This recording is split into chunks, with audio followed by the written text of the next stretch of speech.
What happens when law and order collide with a nation unraveling at the seams? In the gritty, turbulent 1970s, television stopped romanticizing cops and started revealing the chaos, corruption, and courage behind the badge. These weren't your clean-cut badge-polishing officers. They were complicated, broken, and unforgettable. Hit that subscribe button because we're diving into 15 groundbreaking 1970s cop dramas that didn't just entertain, they redefined what crime TV could be. 1. Hill Street Blues.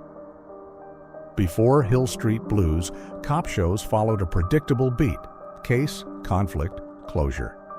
But when Stephen Bochco began shaping this series in the late 70s, television storytelling would never be the same. Though it aired in 1981, its DNA belongs to the gritty, post-Watergate cynicism of the 70s. It dared to be messy, showing officers as flawed, tired, often emotionally scarred people just trying to get through another day. Shot with handheld cameras and overlapping dialogue, it blurred the line between TV and cinema. The crumbling urban backdrop was not just a setting, it was a character. This was not about superheroes in blue, but about the moral minefield of policing, addiction, bureaucracy, and burnout. The show opened with a somber roll call, not a theme song. It introduced ensemble casts, emotional arcs that spanned seasons, and a tone that felt like a reflection of a weary America. Hill Street Blues didn't just redefine crime TV, it shattered expectations. Its influence ripples through every cop show that followed, from The Wire to NYPD Blue. To watch it was to step inside a real precinct, hear real problems, and confront the uncomfortable truth that justice is never black and white. 2. Starsky and Hutch Redford Gran Torino. 2 streetwise detectives, and enough attitude to fuel a generation of crime TV. Starsky and Hutch wasn't just a cop show, it was a cultural explosion. Unlike anything before it, the series mixed high-octane car chases with emotional depth. David Soul's Hutch was the thoughtful, low-key intellect, while Paul Michael Glazer's Starsky brought impulsive fire and raw energy. Together, they weren't just solving crimes, they were redefining male friendship on television. Their chemistry was electric, giving the genre a human heartbeat. Set in a fictional but distinctly gritty California, Starsky and Hutch tackled themes like drug abuse, racism, and inner-city decay with boldness. Yet it never lost its sense of fun, making it appealing to both adrenaline junkies and those craving character-driven storytelling. What made it groundbreaking wasn't just the action or even the style. It was the way the show gave its cops vulnerabilities, humor, and a camaraderie that felt genuine. This wasn't just about good guys versus bad guys. It was about partnership in a world falling apart. In the disco-drenched chaos of the 1970s, Starsky and Hutch gave TV something rare: heroes who weren't afraid to feel. 3. Kjak. When Telly Savalas strode onto television screens as Lieutenant Theo Kjak, bald, lollipop in hand, with a glare that could freeze a murderer mid-sentence, he wasn't just playing a cop, he was changing what it meant to be one. Kjak brought a distinctly New York flavor to crime TV, street tough, ethnically diverse, and soaked in cynicism. But Kjak himself was more than tough. He was smart, stylish, and profoundly human. Savalas infused him with soul and swagger, turning the role into a cultural icon. The show fearlessly dove into dark waters: police corruption, systemic racism, drug epidemics. Yet Kjak handled these themes with sharp wit and an unwavering sense of justice. This wasn't just crime-solving, it was survival in a decaying city. What made the show groundbreaking was its refusal to idealize the badge. Kjak was willing to bend rules, but never his ethics. And through it all, his famous catchphrase echoed across America: "Who loves you, baby?" Kjak proved that charm, grit, and depth could coexist in a single character, forever shifting the tone of TV cop dramas from stiff and procedural to complex and electric. 4. The Streets of San Francisco, a crumbling city by the bay. an aging detective, and a college-educated rookie. Together, they formed one of TV's most compelling duos. The Streets of San Francisco wasn't just a procedural, it was a generational conversation wrapped in gunfire and fog. Karl Malden, with his gravitas and everyman heart, played Lieutenant Mike Stone, a seasoned cop who knew the streets better than most know their homes. Michael Douglas, in one of his earliest roles, was Steve Keller, a young, idealistic inspector still learning the ropes. Each week, they navigated crimes that were rarely simple: domestic abuse, racial injustice, and political corruption. The city itself was a central character, its steep hills and sweeping vistas contrasting sharply with the moral descents unfolding in its alleys. What made this show groundbreaking wasn't just its location shooting or gritty realism, it was the dynamic between two men from different worlds learning to trust each other. In an era of cultural upheaval, The Streets of San Francisco showed viewers a world where old wisdom met new ideals, and together they hunted truth in an unforgiving cityscape. 5. Columbbo. He wasn't flashy, he didn't carry a gun, and he certainly didn't look like a threat. But Columbbo flipped the cop drama formula on its head and made TV history doing it. Played with sly brilliance by Peter Falk, Lieutenant Columbbo was a rumpled, soft-spoken detective who lulled suspects into false confidence. The show's twist? The audience always knew who the killer was. Each episode unfolded like a reverse mystery, with Columbbo slowly, methodically unraveling the perfect crime. His disheveled appearance masked a razor-sharp mind, and his signature phrase, "Just one more thing," signaled that justice was about to be served.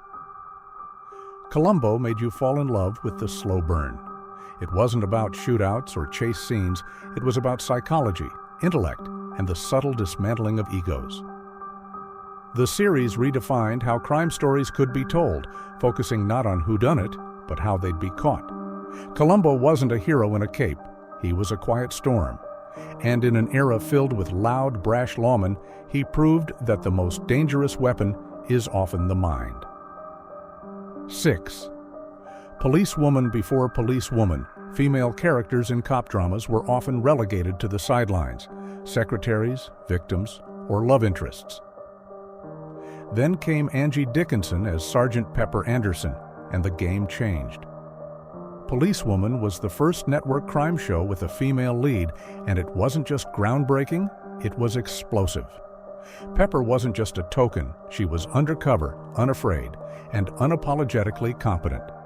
From posing as a sex worker to infiltrate a vice ring to busting drug lords with nothing but intuition and grit, Pepper tackled danger head-on in a male-dominated world. The show balanced action with empathy, giving Pepper depth, vulnerability, and a powerful inner strength. Dickinson's charisma and presence captivated audiences and inspired a wave of real women to join law enforcement.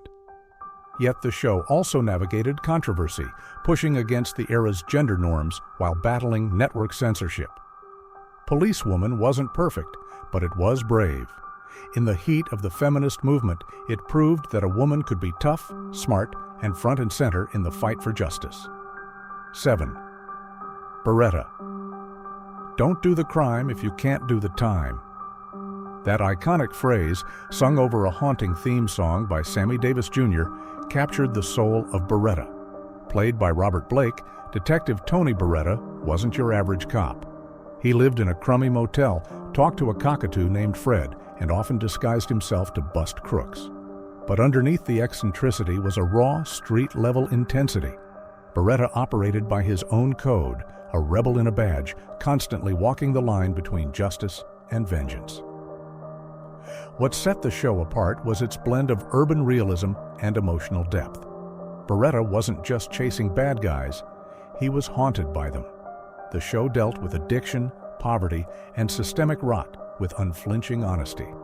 Yet it was Blake's performance, twitchy, charismatic, volatile, that elevated it into something mythic. Viewers never knew if Beretta was going to crack a joke or a skull, and that unpredictability made him unforgettable. Beretta showed that justice wasn't always clean, and neither were the cops who tried to uphold it. Chips. Long before buddy cop comedies ruled Hollywood, Chips raced onto TV screens with two impossibly cool California highway patrolmen, John and Ponch, riding chrome motorcycles under the Los Angeles sun. On the surface, Chips was all about speed, highway chases, pileups, and rescues. But underneath the glossy exterior was a celebration of friendship, diversity, and optimism in policing. Eric Estrada's officer, Frank Ponch Poncherello, was the show's breakout heartthrob, with swagger and a winning smile. Larry Wilcox's officer John Baker balanced the team with calm authority. Together, they navigated not just crashes and criminals, but everyday human problems, teen runaways, elder abuse, and neighborhood disputes. What made Chips unique was its refusal to go dark. It painted law enforcement not as jaded enforcers, but as approachable protectors with heart. It was a brighter, more California dream version of police work, where justice came with a smile, and sometimes a helmet cam. While critics dismissed it as fluff, its cultural impact was immense. Chips made young audiences want to grow up to help people, not just arrest them, and proved that you didn't need a gunfight to tell a good cop story. Sometimes all you needed was two good men and an open road. 9. Hawaii. 50 palm trees, surf, and paradise. Hardly the setting you'd expect for one of TV's most hard-hitting cop dramas. But Hawaii 5 took the idyllic islands and turned them into a battleground for high-stakes crime, espionage, and moral dilemmas. Jack Lord's Steve McGarrett was more than a detective. He was a fortress in a suit. With his steely gaze and unbending will, McGarrett ran the elite 5 task force like a general. The show's famous phrase, "Book 'em Dano," became a cultural catchphrase, but its true innovation lay in style and substance.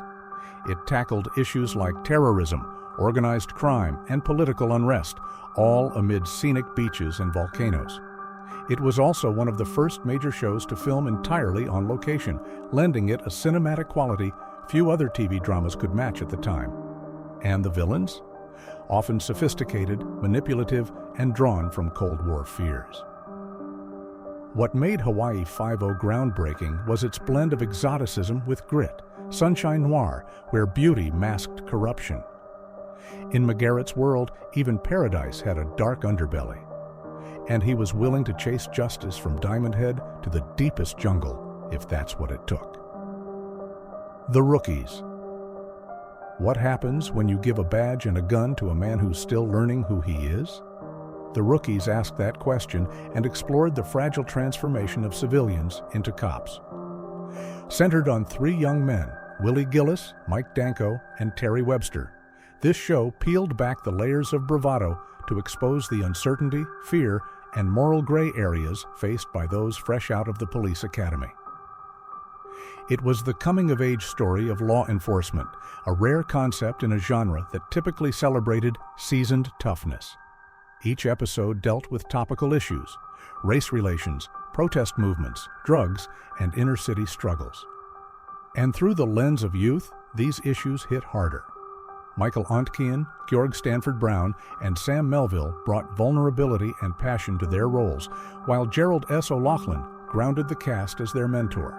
The Rookies showed that heroism wasn't instant. It was something earned, often painfully. At a time when trust in authority was fraying, this show gave audiences a view of law enforcement from the inside out. It wasn't always clean, it wasn't always victorious, but it was always real. 11th. Harry O detectives in the 70s were typically tough-talking and larger than life. Then came Harry O, a quiet, introspective former cop turned private investigator, played with weary brilliance by David Jansen. Unlike his genre counterparts, Harry Orwell wasn't chasing adrenaline. He was limping through life, literally, injured in the line of duty, emotionally scarred, and no longer interested in authority or illusions. Set first in San Diego and later in Los Angeles, Harry O stood out for its somber tone and reflective pacing. It wasn't about the gun, it was about the mind. Harry rarely used violence. He relied on listening, watching, connecting dots others missed. The show's writing was deeply literate, exploring themes like loneliness, regret, and justice deferred. There were no car chases or massive explosions. Instead, there were conversations in dimly lit apartments, awkward silences, and morally ambiguous endings. Harry O didn't scream for attention. It whispered hard truths about aging, corruption, and the cost of caring in a careless world. For those who watched closely, it became a cult favorite. And for the genre, it marked a pivot, a reminder that sometimes the most powerful detectives carry their pain in silence. 12. Mloud. What happens when you drop a cowboy into the heart of Manhattan? You get Mloud, a fish-out-of-water police drama that turned culture clash into must-see TV. Dennis Weaver played Marshal Sam Mloud, a deputy sheriff from Taos, New Mexico, temporarily assigned to the NYPD. With his sheepskin coat, bolo tie, and southern drawl, he looked like a relic in a steel and glass world. But Mloud wasn't just a walking cliché. He was sharp, stubborn, and smarter than most of the city slickers he worked alongside. The show balanced light humor with serious crime drama, exploring the friction between old-school frontier justice and modern policing. Mloud's charm came from his outsider perspective. He questioned bureaucracy, challenged city norms, and trusted gut instinct over red tape. Each case he solved reminded viewers that heart and honor still had a place in a jaded world. In an era full of gritty realists, Mloud stood tall as a reminder of decency, wrapped in denim and riding a horse through Central Park. It proved that even in the big city, a good man with a badge didn't need to fit in to make a difference. 13. Canon.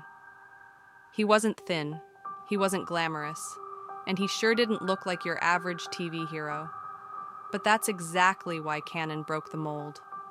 Played by William Conrad, Frank Canon was an ex-cop turned private investigator who used brain over brawn and empathy over ego.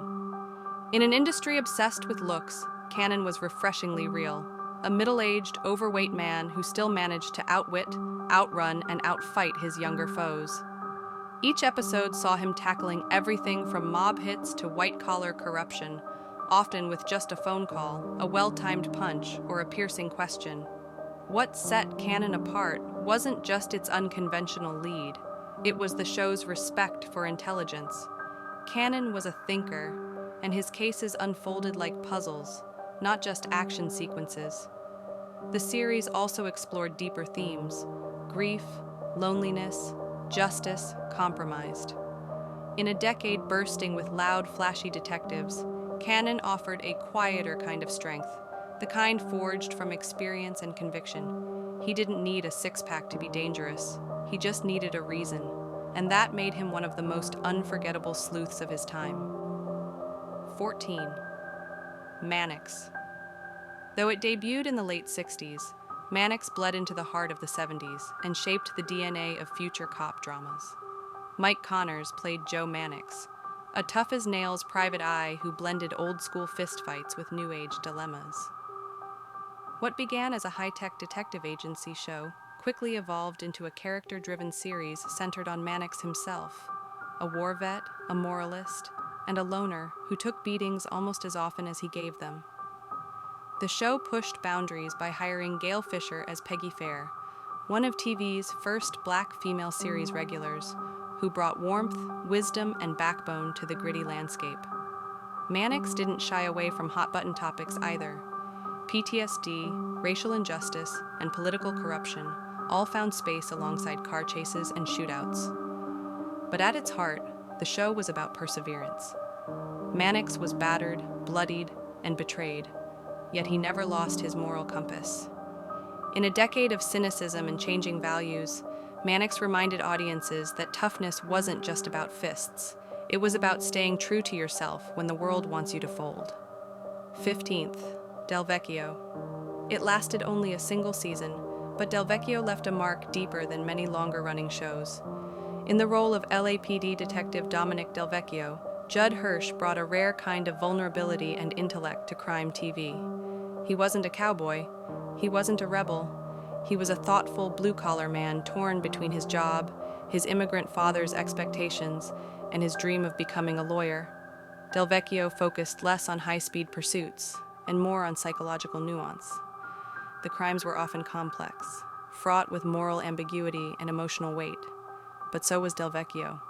He questioned everything: his instincts, his superiors, even justice itself.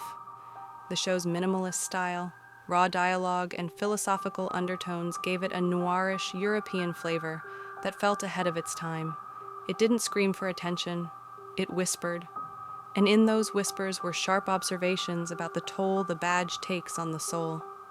Though it was canceled too soon, Delvecchio set the stage for introspective crime dramas that would come decades later. It proved that even in the noise of 70s television, the quietest stories could cut the deepest. These 15 shows didn't just push boundaries, they bulldozed them.